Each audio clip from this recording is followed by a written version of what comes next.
യാക്കോബിന്റെ ലേഖന പഠന പരമ്പരയുടെ 8ാമത്തെ എപ്പിസോഡിലേക്ക് എല്ലാ മാന്യ ശ്രോതാക്കൾക്കും സ്വാഗതം. ഇന്ന് നമ്മൾ പഠിക്കാൻ പോകുന്നത് ക്രിസ്തീയ പക്വതയിലേക്ക് ഒരു വിശ്വാസിയെ നയിക്കുന്നതിന് അനിവാര്യമായി യാക്കോബ് പറയുന്ന 4 ആവശ്യകതകളിൽ 4ാമത്തെ വിഷയമാണ്. അതായത് വിശ്വാസമുള്ള ഒരു ഹൃദയം. യാക്കോബിന്റെ ലേഖനം 1-ാം അധ്യായത്തിന്റെ 5 മുതൽ 8 വരെയുള്ള വാക്യം. വിശ്വസിക്കുവാൻ കഴിയുന്ന ഒരു ഹൃദയം.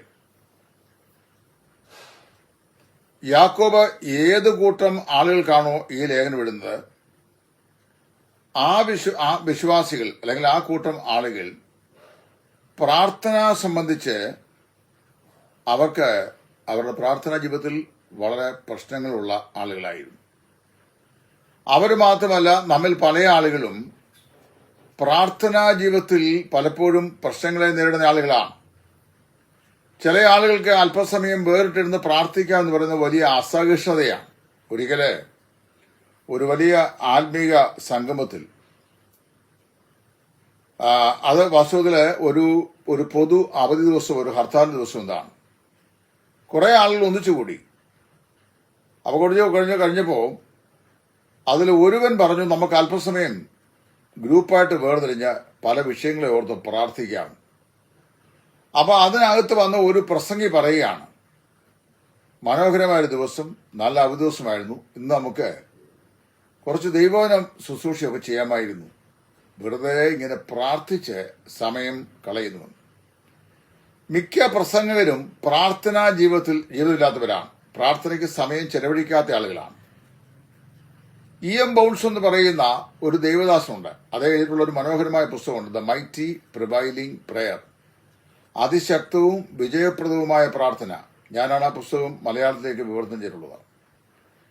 അതിനകത്ത് യാക്കോബ് യബ്ബോക്ക് കടവിന്റെ വാതുക്കൽ വെച്ച് ദൈവത്തിന്റെ ദൂതനുമായി മൽപ്പിടുത്തം ചെയ്തതിനെ ഒരു വിശ്വാസി പ്രാർത്ഥനയിൽ ദൈവത്തോട് മൽപ്പിടുത്തം ചെയ്യുന്നതുമായിട്ടാണ് അദ്ദേഹം ചെയ്യുന്നത്. നമ്മുടെ കർത്താവായ യേശു ഭൂമിയിലായിരുന്നപ്പോൾ താൻ അഭിമുഖീകരിക്കേണ്ടി വന്ന എല്ലാ പ്രശ്നങ്ങളുടെയും മുമ്പിൽ കർത്താവ് പിതാവുമായി ആത്മീക സംസർഗത്തിൽ പ്രാർത്ഥിക്കുന്നത് നമ്മൾ കാണുന്നുണ്ട്. കർത്താവ് പിശാചിനാൽ പരീക്ഷിക്കപ്പെടുന്നതിന് ദൈവാത്മാവിനാൽ മരുഭൂമിയിലേക്ക് നടത്തപ്പെടുന്നതിന് മുമ്പ് തന്നെ അവനെ 40 നാൾ ഉപവസിക്കുകയും പ്രാർത്ഥിക്കുകയും ചെയ്യായിരുന്നു.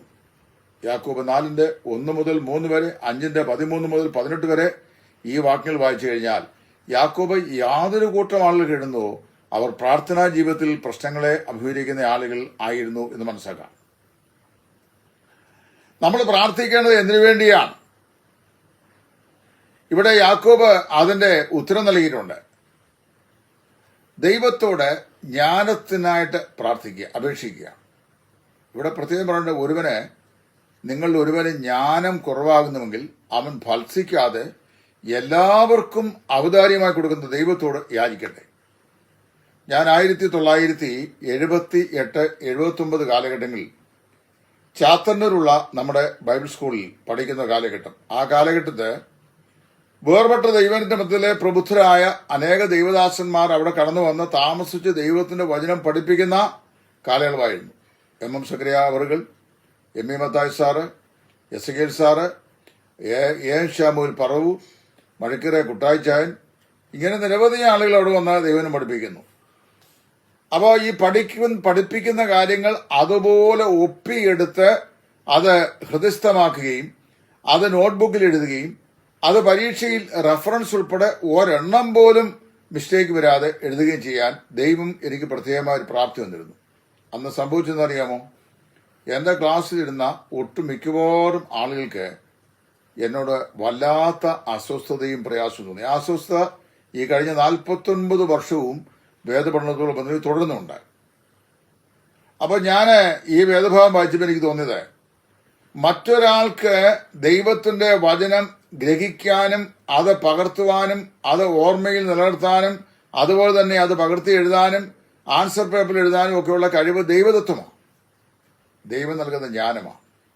അതിൽ നമ്മൾ അസ്വസ്ഥരാകുകയോ അസൂയപ്പെടുകയോ ചെയ്തിട്ട് ആവശ്യമില്ല.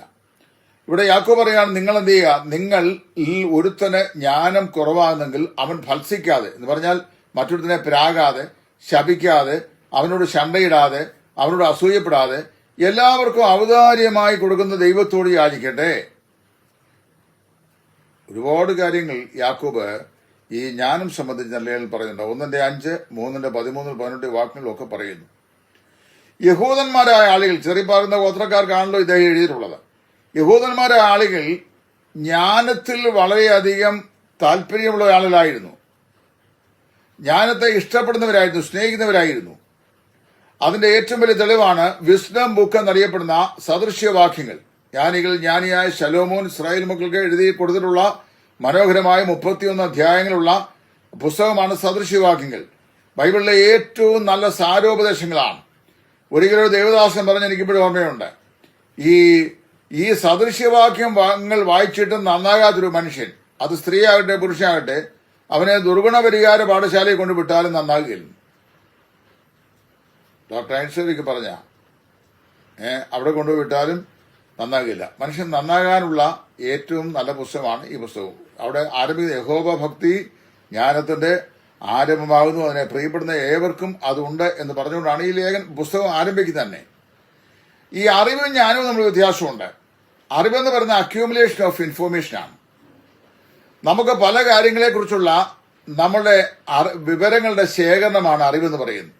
അത് വർത്തമാന പത്രം മുഖാന്തരമായി, ഇന്റർനെറ്റ് മുഖാന്തരമായി, സോഷ്യൽ മീഡിയ പ്ലാറ്റ്ഫോം മുഖാന്തരമായി, പുസ്തക പാരായണം മുഖാന്തരമായി, പിന്നെ അങ്ങനെ പല മാർഗങ്ങൾ കൂടെ നമുക്ക് സമ്പാദിക്കാൻ സാധിക്കും. ഇപ്പോൾ ലോക വാർത്തകളൊക്കെ നമ്മൾ അറിയുന്ന വാസ്തവത്തിൽ ഇന്റർനെറ്റിന്റെ സഹായത്തോടെ തൽക്ഷണം അറിയുന്നു. ന്യൂസ് പേപ്പർ മുഖാന്തരമായി പിറ്റേ ദിവസം അറിയുന്നു. ഇതൊക്കെ നമ്മൾ അറിയുകയാണ്, accumulation of facts or information. എന്നാൽ നാം ശേഖരിച്ചു വെച്ചുള്ള ഈ അറിവിനെ തക്ക സമയത്ത് ഏറ്റവും ഉത്കൃഷ്ടമായ നിലയിൽ ഉപയോഗിക്കാനുള്ള ദൈവദത്തമായ കഴിവിനെയാണ് ജ്ഞാനം അല്ലെങ്കിൽ വിസ്ഡം എന്ന് പറയുന്നത്. ശലോമോൻ രാജാവിന്റെ അടുക്കൽ 2 സ്ത്രീകൾ അവർ പ്രസവിച്ച കുഞ്ഞുങ്ങളുടെ സംബന്ധിച്ചുള്ള വിധി തീർപ്പ് കൽപ്പിക്കാൻ വന്നു.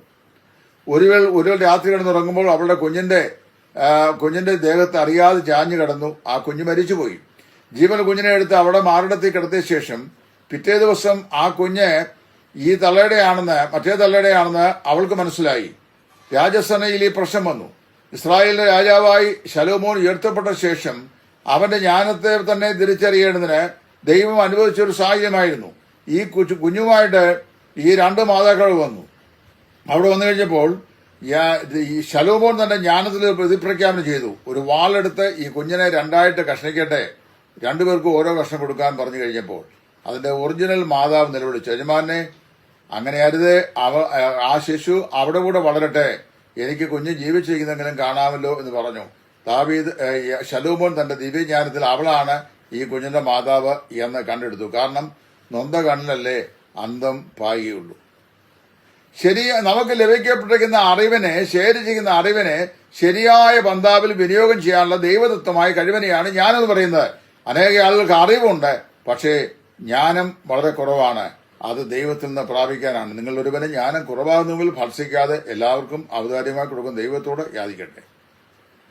വാസ്തവത്തില് നമ്മള് ജീവിതത്തിന്റെ പ്രശ്നങ്ങൾ കൂടിയും പരിശോധന കൂടിയും കടന്നു പോകുമ്പോൾ ആ പരിശോധനയിൽ നമുക്ക് ആവശ്യമായ ശക്തിയും കൃപയും അതുപോലെ തന്നെ വിടുതലും ലഭിക്കേണ്ടതിന് വേണ്ടി നാം ആഗ്രഹിക്കാതെ ജ്ഞാനത്തിന് വേണ്ടി പ്രാർത്ഥിക്കേണ്ട ആവശ്യമെന്ത് എന്നുള്ള യുക്തി കൊണ്ട് ഒരു പക്ഷെങ്കിൽ നമ്മൾ ചിന്തിച്ചേക്കാം. നമുക്ക് ജ്ഞാനം വളരെ ആവശ്യമാണ്. എന്തിനറിയാമോ? അത് എന്തിനാന്ന് ചോദിച്ചു കഴിഞ്ഞാൽ നമുക്ക് ദൈവം നമ്മുടെ ജീവിതത്തെ കർത്താവിന്റെ മഹത്വത്തിനു വേണ്ടി കരിപ്പിടിപ്പിക്കുവാൻ നൽകുന്ന മനോഹരമാകുന്ന ഈ അവസരത്തെ നമ്മൾ വേസ്റ്റ് ചെയ്യാതിരിക്കാൻ ദൈവം നമുക്ക് തരുന്ന ഈ സാഹചര്യങ്ങളെ ബുദ്ധിപരമായി ഉപയോഗിക്കേണ്ടതിനാണ് ഈ ജ്ഞാനം നമുക്ക് ആവശ്യം. അതുകൊണ്ടാണ് നമ്മൾ ഭത്സിക്കാതെ ജ്ഞാനത്തിനായിട്ട് അപേക്ഷിക്കുന്നത്. ഇവിടെ വാസ്തവത്തില് നാം എന്തിനു വേണ്ടി അപേക്ഷിക്കണമെന്ന് മാത്രമല്ല, എങ്ങനെ അപേക്ഷിക്കണം എന്നും കൂടെ യാക്കോബ് പറഞ്ഞിട്ടുണ്ട്.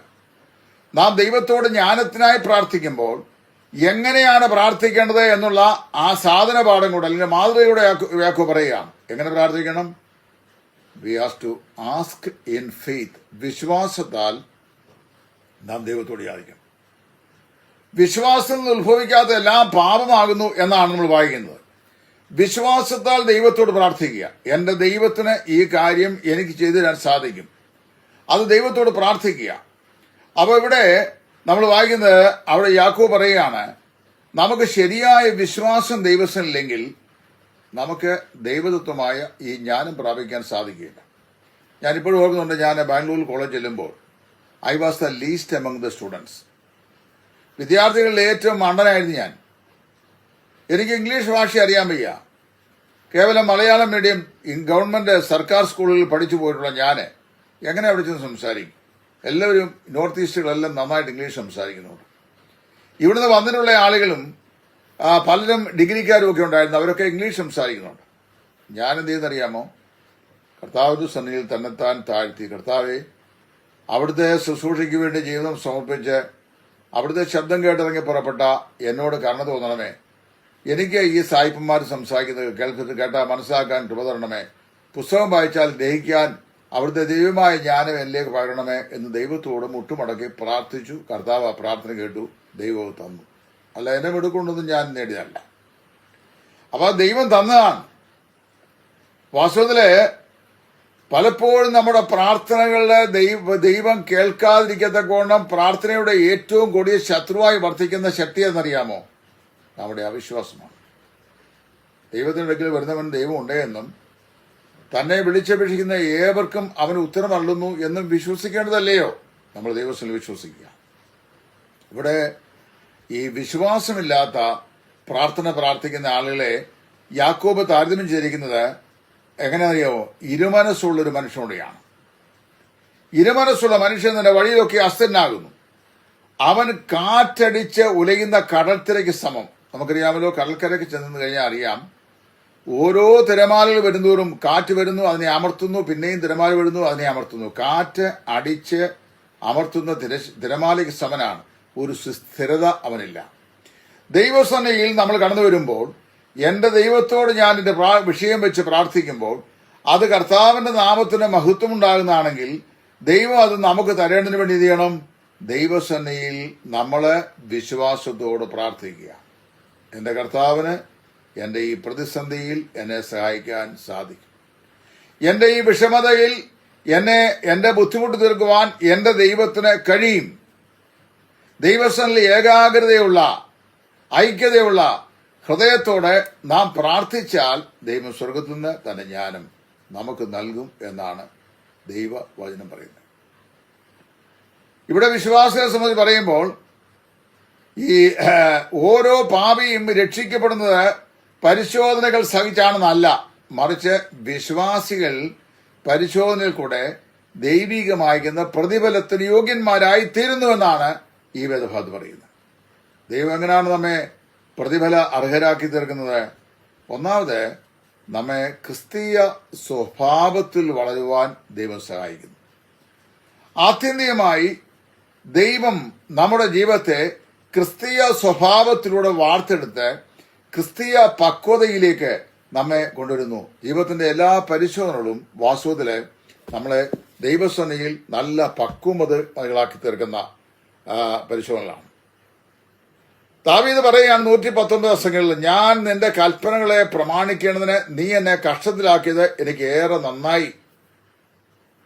നമ്മുടെ ജീവിതത്തിലെ മനോവേദനകള്, സാമ്പത്തിക നിരോധനങ്ങള്, ശത്രുതകള്, എതിരാളികളാലുള്ള ഉപദ്രവങ്ങള്, കാരണം കൂടാതെ മറ്റുള്ള ആളുകളാലുള്ള പകകള്, നാം അഭിമുഖീകരിക്കുന്ന അനധികൃതമായ അകാരണമായ എല്ലാ ഉപദ്രവങ്ങള്, ഇതെല്ലാം മുഖാന്തരമായി God is molding our character unto Christian maturity.